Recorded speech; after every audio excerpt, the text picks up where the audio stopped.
ഇന്ത്യയുടെ ഭൂമിശാസ്ത്രപരമായ സവിശേഷതകൾ. ഇന്ത്യ സ്ഥിതി ചെയ്യുന്ന ഭൂഖണ്ഡം ഏഷ്യ. ഉത്തരാർദ്ധഗോളത്തിൽ ഏഷ്യൻ ഉപഭൂഖണ്ഡത്തിൻ്റെ ഏത് ഭാഗത്താണ് ഇന്ത്യയുടെ സ്ഥാനം? തെക്ക്. ഇത് പ്രീവിയസ് 10th ലെവൽ പ്രീമിയൻസ് വന്നിട്ടുള്ളതാണ്. പിന്നെ ഇന്ത്യ സ്ഥിതി ചെയ്യുന്ന ഉപഭൂഖണ്ഡം ഇന്ത്യൻ ഉപഭൂഖണ്ഡത്തിൽ ഉൾപ്പെടുന്ന രാജ്യങ്ങൾ: ഇന്ത്യ, പാകിസ്ഥാൻ, നേപ്പാൾ, ഭൂട്ടാൻ, ബംഗ്ലാദേശ്, ശ്രീലങ്ക, മാലിദ്വീപ്. ഇന്ത്യൻ ഉപഭൂഖണ്ഡത്തിലെ ഏറ്റവും വലിയ രാജ്യം ഇന്ത്യ, ചെറുത് മാലിദ്വീപ്.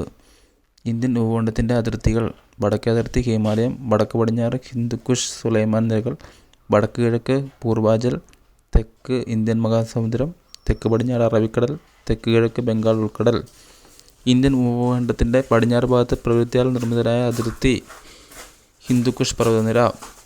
ഇന്ത്യയുടെ തെക്കേയറ്റത്ത് സ്ഥിതി ചെയ്യുന്ന ആൻഡമാനിലെ ഏറ്റവും താഴെ സ്ഥിതി ചെയ്യുന്ന ദ്വീപിനെ കൂടി ഉൾപ്പെടുത്തി ഇന്ദിര പോയിന്റ് വരെ ഇന്ത്യയുടെ അക്ഷാംശ വ്യാപ്തി 6°45' വടക്ക് മുതൽ 37°6' വടക്ക് വരെ. ഇന്ത്യയുടെ രേഖാംശ വ്യാപ്തി 68°7' കിഴക്ക് മുതൽ 97°25' കിഴക്ക് വരെ. ഇന്ത്യയുടെ ഏകദേശ രേഖാംശ വ്യാപ്തി 30°. ഇന്ത്യയുടെ ഏകദേശ അക്ഷാംശ വ്യാപ്തി 30°.